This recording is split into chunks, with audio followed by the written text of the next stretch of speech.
আসসালামু আলাইকুম। শুভেচ্ছা নেবেন, আশা করছি অনেক ভালো আছেন। আমাদের অ্যাপে আমরা পরীক্ষা নেওয়া শুরু করেছি, সামনে আরো অনেক অ্যাপ পরীক্ষা আসবে। তো অনেকেই মেসেজ করেছেন, কমেন্ট করেছেন যে আপনারা আমাদের অ্যাপে ঠিকমতো পরীক্ষা দিতে পারছেন না, আপনাদের অনেক সমস্যা হচ্ছে। তো আপনাদের সেই সমস্যাগুলো যেন আপনারা কাটিয়ে উঠতে পারেন, সেই জন্য এই ছোট্ট ভিডিওটি, যদি ভিডিওটি আপনি দেখে নেন তাহলে পরীক্ষা দেয়া এবং পরীক্ষা সংক্রান্ত যে বিষয়গুলো আছে সবগুলো জিনিসের ক্ষেত্রে আপনি সুন্দরভাবে সফল হতে পারবেন। শুধু আপনাকে এই ভিডিওতে দেওয়া ইনস্ট্রাকশনস গুলো আপনাকে ফলো করতে হবে। আমাদের অ্যাপটিতে আমি চলে আসছি।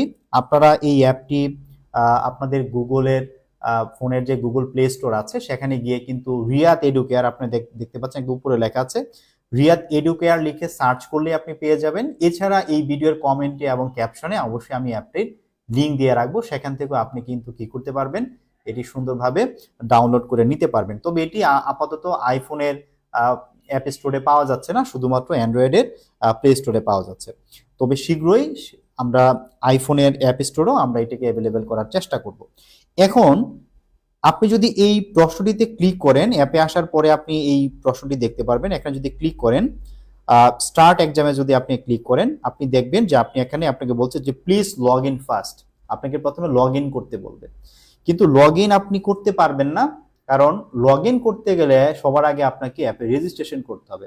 আপনি রেজিস্ট্রেশন না করলে অ্যাপে কোনোভাবে লগ ইন করতে পারবেন না। তো লগ ইন করার জন্য যেহেতু রেজিস্ট্রেশন করব, রেজিস্ট্রেশন এখান থেকে করা যাবে না। আমরা নিচের দিকে আসবো অ্যাপের, এই যে এখানে দেখতে পাচ্ছেন মেনু লেখা, এই মেনুতে ক্লিক করব।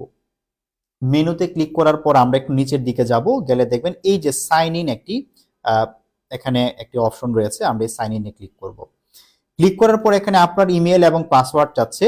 আপনারা অনেকে এখানে আপনাদের জিমেইলের জিমেইল অ্যাড্রেস এবং জিমেইলের পাসওয়ার্ড দিয়েছেন, কিন্তু ওই পাসওয়ার্ড দিলে তো হবে না। আপনি যদি আপনার জিমেইলের পাসওয়ার্ড ফেসবুকে দেন, আপনি ফেসবুকে ঢুকতে পারবেন? পারবেন না। সো এখানে ওই পাসওয়ার্ড দিলে হবে না। আমাদের প্রথমে নিচের দিকে দেখেন এখানে রেজিস্ট্রেশন একটি অপশন আছে, আমাদেরকে এই রেজিস্ট্রেশন অপশনটিতে ক্লিক করতে হবে। প্রথমে আমাদেরকে রেজিস্ট্রেশন করতে হবে। তো রেজিস্ট্রেশন করার জন্য আমরা এখানে যেটি করব, প্রথমে আমরা আমাদের ইমেল অ্যাড্রেস লিখে দিব। তো আমি আমার একটা ফেক ইমেল অ্যাড্রেস দিয়ে দিচ্ছি। আপনারা আপনাদের সঠিক ইমেল অ্যাড্রেস দিবেন, কারণ আমি ইতিমধ্যে রেজিস্ট্রেশন করে রেখেছি, এজন্য আমি আর নতুন করে রেজিস্ট্রেশন করছি না।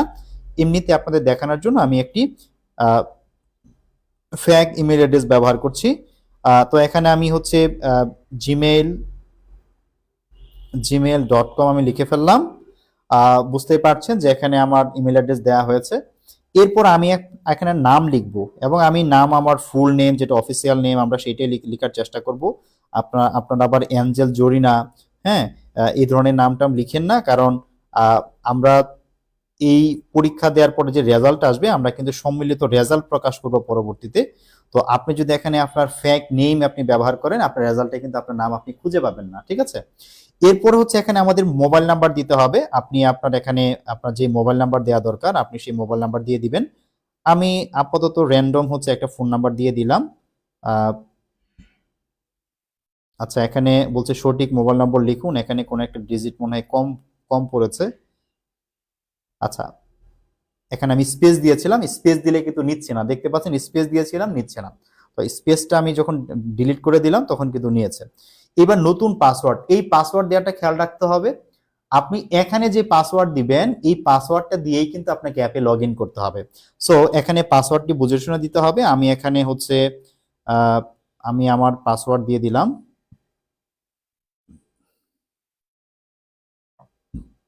তারপর নিচে আপনাকে আবার ওই একই পাসওয়ার্ড দিতে হবে, সেম পাসওয়ার্ড দুইবার দিতে হয়, এবং দুইটার জন্য ম্যাচ হয় খেয়াল রাখতে হবে। এখানে দেখেন এগ্রি, এখানে I agree to the terms and privacy policy, এটাতে অবশ্যই আপনাকে এখানে ক্লিক করে দিতে হবে, সবুজ করে দিতে হবে। আপনি দেখতে পাচ্ছেন টিক মার্কটা দিয়ে দিলাম। তারপর আপনাকে রেজিস্ট্রেশনে ক্লিক করতে হবে। এখানে বলছে দেখেন যে মোবাইল নাম্বার অলরেডি এখানে হচ্ছে এক্সিস্ট, অর্থাৎ এই মোবাইল নাম্বার দিয়ে আমার ইতিমধ্যে এখানে রেজিস্ট্রেশন করা আছে, এই জন্য আসলে এই মোবাইল নাম্বারটি নিচ্ছে না।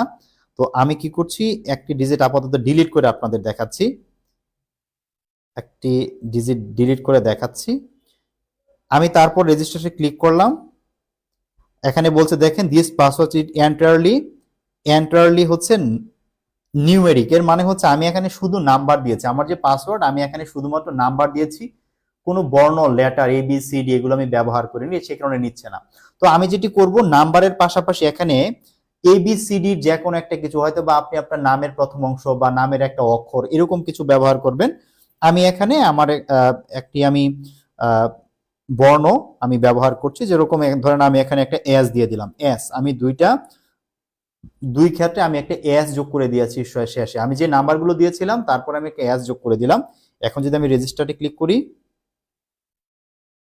দেখেন এখন কিন্তু নিয়েছে। প্লিজ লগ ইন উইথ, আপনি দেখতে পাচ্ছেন success registration, please log in. এইবার কিন্তু সব ঠিক আছে, আমার কিন্তু রেজিস্ট্রেশন সাকসেস হয়েছে। এইবার আমি যেই ইমেল অ্যাড্রেস দিয়েছিলাম yasarshravan@gmail.com, এবং এখানে সেই পাসওয়ার্ড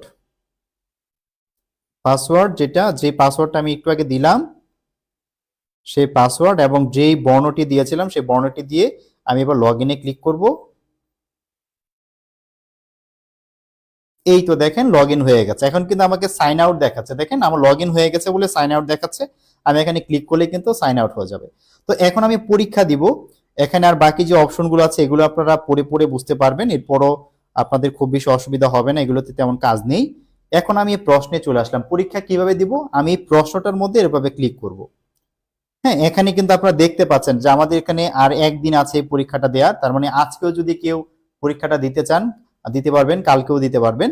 তো আমি এখানে ক্লিক করলে এখানে দেখতে পাচ্ছেন মোট প্রশ্ন পরীক্ষা দিয়েছেন 542 জন। আমাদের এটার ফুল মার্ক হচ্ছে 25, সময় হচ্ছে 16 মিনিট, এবং প্রতিটি ভুল উত্তরে 0.25 মার্ক কাটা যাবে। পরীক্ষা শুরু এবং শেষ 7 দিন টাইম দিয়েছে পরীক্ষার, তো দিতে পারবেন। এখন স্টার্ট এক্সামে ক্লিক করলেই, স্টার্ট এক্সামে যদি আমি ক্লিক করি, এখানে আমার কাছে জানতে চাইবে start exam are you sure, তুমি কি পরীক্ষা আসলেই দিবা? ইয়েস, আমি পরীক্ষা দিব। এখন আপনার সামনে প্রশ্ন চলে আসছে। এখন আপনাকে এখানে প্রশ্নটি পড়তে হবে এবং এখান থেকে আনসারগুলো নিতে হবে। যেমন প্রথম প্রশ্নটিতে আনসার হবে ইফ, আমি ইফে ক্লিক করলাম। একবার ক্লিক করে ফেলার পর আপনি যদি চান যে আপনি পরের অপশনগুলোকে আবার ক্লিক করবেন, পারবেন না। ওইটা হচ্ছে আমাদের পরীক্ষা অবজেক্টিভের মতো, একটা দাগিয়ে ফেললে শেষ, ঠিক আছে, ওইটাকে আর পরিবর্তন করার সুযোগ নাই। সো আপনি যেটি ক্লিক করবেন আপনাকে পড়ে বুঝে একবারে ক্লিক করতে হবে। এরকম ভাবে আপনি নিচে যাবেন, যদি কোনো প্রশ্নের আনসার করতে ইচ্ছে না করে আপনি স্কিপ করতে পারেন, এইভাবে যাবেন। এখানে টাইমটা দেখতে পাচ্ছেন। আপনি এইভাবে সবগুলো অপশনের হচ্ছে পরীক্ষা দিবেন, দিয়ে হচ্ছে আপনি সাবমিটে ক্লিক করে দিবেন, সাবমিটে ক্লিক করে দিবেন। দেখেন এখানে সাবমিটে মানে ক্লিক করার সময় আমার কাছে জানতে চাচ্ছে যে আপনি 25টি প্রশ্নের মধ্যে একটি উত্তর করেছেন, আরো 24টি প্রশ্ন বাকি আছে, বাকি সময় এতক্ষণ, এটা আপনাকে দেখাবে। তবে আমি আর পরীক্ষা দিয়ে সময় নষ্ট করতে চাই না, আপনাদের শুধু দেখানোর জন্য আমি দেখালাম। আমি ইয়েসে ক্লিক করে দিলাম। দেখতে পাচ্ছেন যে আমার কিন্তু exam status fail, your exam has been submitted এখানে দেখাচ্ছে, এবং এক্সাম স্ট্যাটাস আমি ফেল করেছি। কেন ফেল করেছি? কারণ আমি পরীক্ষা দেইনি, আমি একটি প্রশ্নের আনসার দিয়েছি, তো আমি ফেল করেছি। তো এখানে আপনি দেখতে পাচ্ছেন যে একটি দাগানো পরীক্ষার একটি আমি দাগিয়েছি, একটাই সঠিক হয়েছে, ভুল উত্তর নাই এখানে দেখাচ্ছে। আর এখানে আমার কয়টা কারেক্ট হয়েছে, কয়টা রং হয়েছে, সবগুলো দেখাচ্ছে। তো এখানে শীঘ্রই উত্তরপত্র পাবলিশ করা হবে। আপনি যদি এটাতে ক্লিক করেন আপনি আর কিছু পাবেন না। আপনি যদি ব্যাগে আসেন, এখানে এসে আপনি অনেক কিছু দেখতে পারবেন। ফলাফলে ক্লিক করলে আপনার সামনে ফলাফল চলে আসবে, যে আপনি কি কি এই ফলাফল করেছেন, আপনি পাস করেছেন, ফেল করেছেন, কত পেয়েছেন, এগুলো এখানে দেখাবে। আপনি মেধা তালিকায় যদি ক্লিক করেন তাহলে আপনি পরীক্ষায় কততম হলেন, দেখেন এই পরীক্ষাতে আমি কততম হয়েছে। আমি এখানে কোনো তমতে নেই, কারণ আমি ফেল করেছি। যদি আমি পরীক্ষাটা দিতাম তাহলে কততম হয়েছে এখানে এরকম দেখাতো, যে 1 2 3 4 দেখেন কি কত পেয়েছে দেখাতো। এখানে দেখতে পাচ্ছেন যে কত পার্সেন্ট মার্ক পেয়েছে, সেই বিষয়গুলো দেখাচ্ছে, কত পার্সেন্ট সঠিক, কত পার্সেন্ট মার্ক, এই বিষয়গুলো এখানে দেখাচ্ছে। তো আপনি এখানে এরকম এগুলো আপনি দেখতে পারবেন। আর যদি আপনি বিবরণে ক্লিক করেন আপনি পরীক্ষার বিবরণ দেখতে পারবেন। আর উত্তরপত্র যদি আপনি দেখেন, উত্তরপত্র এখানে গেলে আপনি সবগুলি প্রশ্ন যে আপনি দিয়েছেন, আনসার দাগিয়েছেন, যেমন আমি এটা ঠিক করেছিলাম এটা দেখাচ্ছে, এবং বাকিগুলো আমি দাগাইনি, কিন্তু সঠিক উত্তর কোন প্রশ্নের সঠিক উত্তর কি আপনি এই জায়গা থেকে কিন্তু আপনি কোনটা ভুল করলেন এবং কোনটা আপনি ঠিক করলেন আপনি সেগুলো দেখতে পারবেন। তবে সামনের পরীক্ষাগুলোতে যেটি হবে, আমরা ইনস্ট্যান্টলি হচ্ছে কে কোনটা ভুল করেছে আমরা এটা দেখতে দিব না, কারণ এখান থেকে অনেকে আছে যেগুলো স্ক্রিনশট দিয়ে বন্ধু বান্ধবের সাথে শেয়ার করে। আমরা এই সুযোগটি দিব না। আমরা প্রথমের দিকে শুধু পরীক্ষা নিব, স্কোর জানাবো, এবং পরীক্ষা শেষে আপনারা আপনাদের উত্তরপত্র পেয়ে যাবেন যে আপনি কে কোনটাতে ভুল করেছেন বা সঠিক করেছেন, এটা আপনারা দেখতে পারবেন। তো এই হচ্ছে মোটামুটি আমাদের পরীক্ষার বিষয়গুলো। আহ, আপনারা আশা করছি এই যে এইভাবে আপনারা সুন্দরভাবে পরীক্ষা দিতে পারবেন, কোনো অসুবিধা হবে না। এরপরও যদি আপনার কোনো অসুবিধা থাকে, জানার কোনো বিষয় থাকে, আমাকে নক করবেন। অ্যাপ নিয়ে যেহেতু শুধু আমি কাজ করি, আপনারা আমার কাছ থেকে যে নির্দিষ্ট তথ্যগুলো আপনাদের জানা দরকার, আপনারা এগুলো জেনে নিতে পারবেন। তো ভালো থাকবেন, সবাইকে অনেক শুভেচ্ছা জানাচ্ছি আমাদের সাথে থাকার জন্য, আপনাদের প্রতি কৃতজ্ঞতা। আপনারা সবাই আমাদের অ্যাপের যেই সুযোগ সুবিধাগুলো আছে আপনারা এগুলো নিবেন, গ্রহণ করবেন। অনেক এমসিকিউ দেখেন, বিষয়ভিত্তিক অনেক এমসিকিউ এখানে দেয়া আছে, এখানে অনেক এমসিকিউ দেয়া আছে, এবং সামনে এগুলো আরো এগুলো প্রতিনিয়ত আপডেট হবে। এবং আপনাদের যেই মানে পরীক্ষায় ভালো করার জন্য যেই ধরনের সাপোর্ট দরকার, আমরা কিন্তু এই অ্যাপের মাধ্যমে আপনাদের সেই সাপোর্টগুলো দেওয়ার চেষ্টা করব। তো সবাইকে শুভেচ্ছা জানিয়ে শেষ করছি আজকে। আসসালামু আলাইকুম, ভালো থাকবেন, অনেক ধন্যবাদ।